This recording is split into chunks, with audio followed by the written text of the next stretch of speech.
2015 est une année syndicale riche en actions, une année difficile pour les agriculteurs, toutes productions confondues. La FDSEA était là pour vous défendre. Les responsables départementaux et locaux se sont démenés pour gérer la pression sur le terrain. Lister l'ensemble des actions en 2015 n'est pas si simple tellement elles ont été nombreuses. Retour en images sur quelques-unes d'entre elles.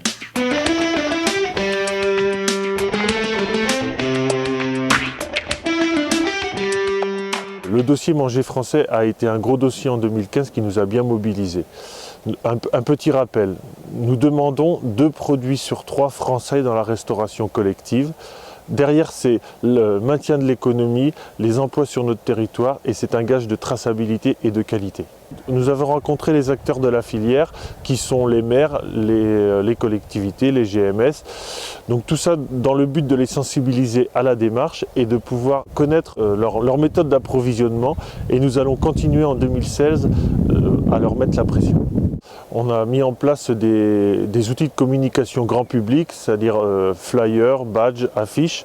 Cela nous a permis d'utiliser cette communication lors de nos manifestations qui sont les rencontres à la ferme, la fête de l'agriculture, les comices.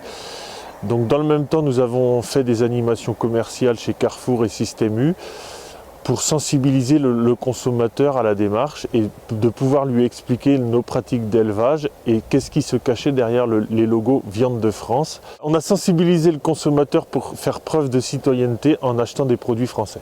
Nous avons organisé une soirée débat fin d'année 2015 sur le bilan des actions français. Ça nous a permis d'échanger avec la salle où étaient présents plus d'une centaine d'adhérents. En fin d'année aussi, on a eu l'occasion de participer à nos réunions cantonales pour sensibiliser nos adhérents au plus près du terrain. Pour faire avancer le dossier, il faut que chacun localement, on sensibilise le consommateur à manger français. Sachez qu'il serait souhaitable que le manger français devienne une véritable marque pour nous tous.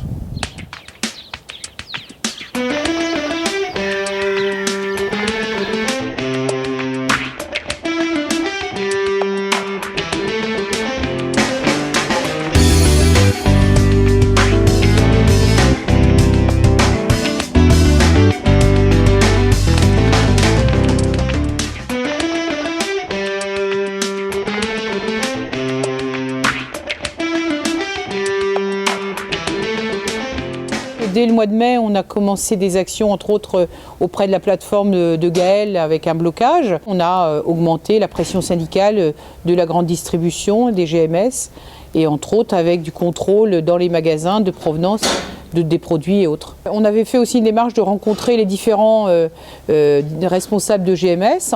Ils avaient pris l'engagement de veiller à privilégier le français, enfin au moins tout à fait l'identification des produits.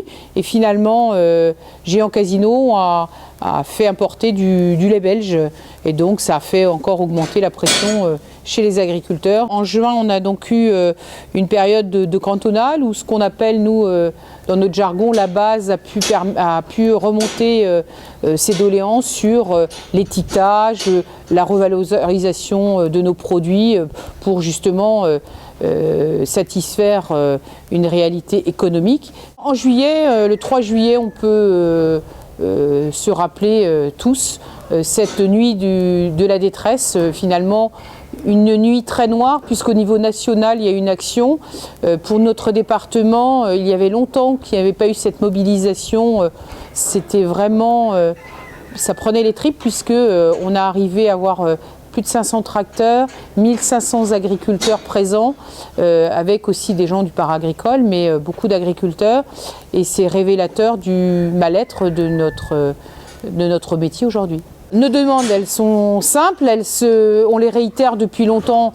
On espère qu'elles finiront par être entendues. Donc principalement étiquetage des produits, d'origine des produits, revalorisation de nos prix à la production, baisse des charges et enfin une stagnation de la réglementation, voire revenir à des normes européennes. On a continué la pression auprès des GMS et autres. On a pris le Tour de France pour un levier de communication et de faire comprendre nos problématiques économiques d'entreprise. À force de batailler, on a enfin obtenu un accord avec les grandes surfaces, 1,40 pour le port, 10 centimes par semaine pour la viande bovine et 340 € des millilitres pour la production laitière.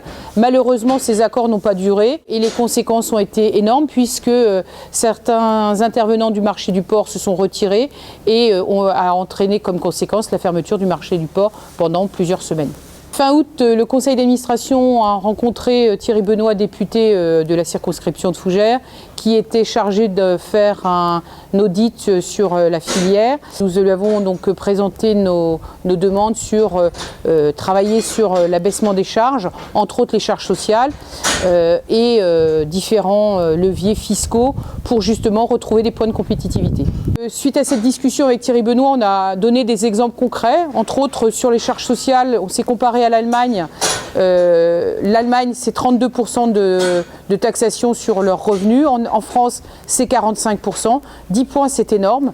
On lui a aussi donné l'exemple de la TVA, puisqu'un producteur allemand garde 3 points de TVA par rapport à la redistribution ou le remboursement.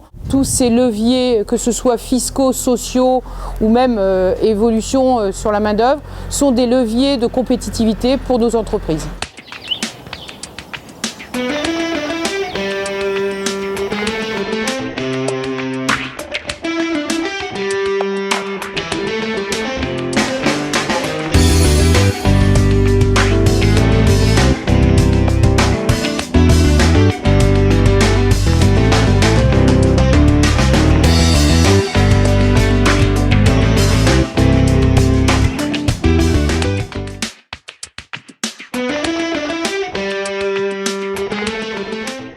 Début septembre, 1500 tracteurs accompagnés de 5000 agriculteurs issus de toutes les régions, représentant toutes les productions, sont montés à Paris. À leur retour, les agriculteurs à Argentré ou à Dole sont venus les remercier pour ceux qui ont passé 3 ou 4 jours dans leur tracteur.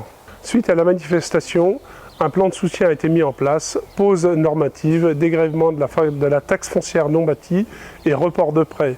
Malheureusement, la France se produit surtout des usines à gaz. De réunions en concertation, tout ça pour un bilan plus que mitigé. Même si une manifestation ne suffit plus à faire remonter les cours, la FDSEA continue de se battre pour une meilleure répartition des marges contre la suradministration, le manger français et l'étiquetage d'origine. Et si les résultats ne sont pas sonnants et trébuchants, on sait que c'est un travail de longue haleine.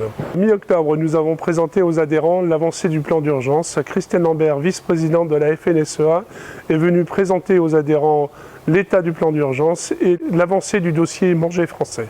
La Bretagne est en pointe sur le dossier. Reste à transformer l'essai. Il faut favoriser l'approvisionnement en produits locaux par les collectivités locales et les GMS. Un mot sur la section des anciens, des primes exceptionnelles en revalorisation et le combat continue pour la revalorisation des retraites. Des réunions d'information ont eu lieu dans les pays et des voyages ont été organisés. En novembre, l'Assemblée générale a réuni 200 anciens. La section continue de se battre sur tous les fronts et il faut continuer le combat.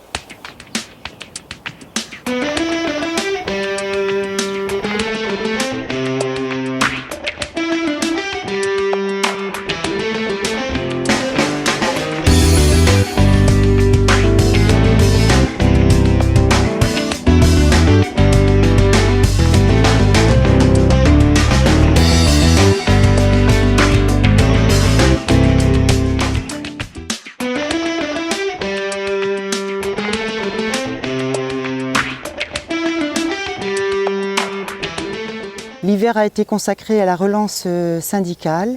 Au mois de décembre, nous sommes allés à la rencontre de nos adhérents sur le terrain au travers des réunions cantonales. Pas moins de 600 adhérents ont participé à ces réunions et ont pu remonter leurs inquiétudes face à la situation de crise qui touche toutes les productions. Cela a été également l'occasion de faire un point sur l'actualité syndicale et d'évoquer les sujets à venir comme la nouvelle cartographie des cours d'eau. Cette nouvelle cartographie fait suite à une demande de la profession afin d'obtenir dans les meilleurs délais une carte unique des cours d'eau à laquelle pourront se référer les agriculteurs. Cela permet de définir également ce qu'est un cours d'eau et les règles d'entretien qui en découlent. Une consultation publique a été mise en place sur cette cartographie et des réunions ont été également organisées pour présenter les modalités de la consultation publique à nos adhérents. Début janvier, la colère et l'exaspération s'amplifient dans les campagnes. Le 22 janvier, une cinquantaine de producteurs se sont rassemblés devant la préfecture de région pour alerter l'État sur leur situation et ils ont continué devant l'UGPVB pour rappeler l'urgence d'une restructuration de la filière porcine.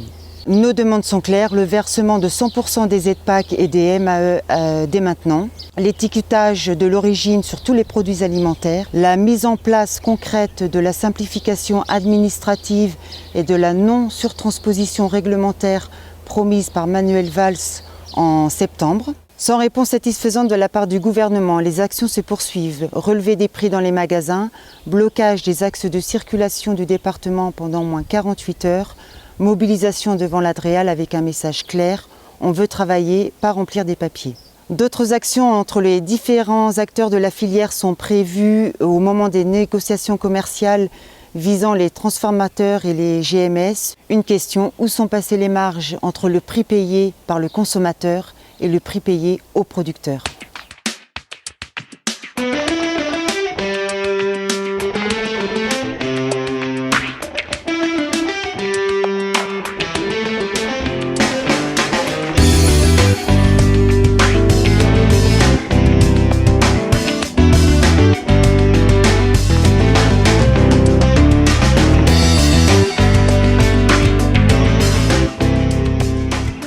Personne n'oubliera l'année 2015, elle restera marquée par le combat syndical et les difficultés dans de nombreuses filières.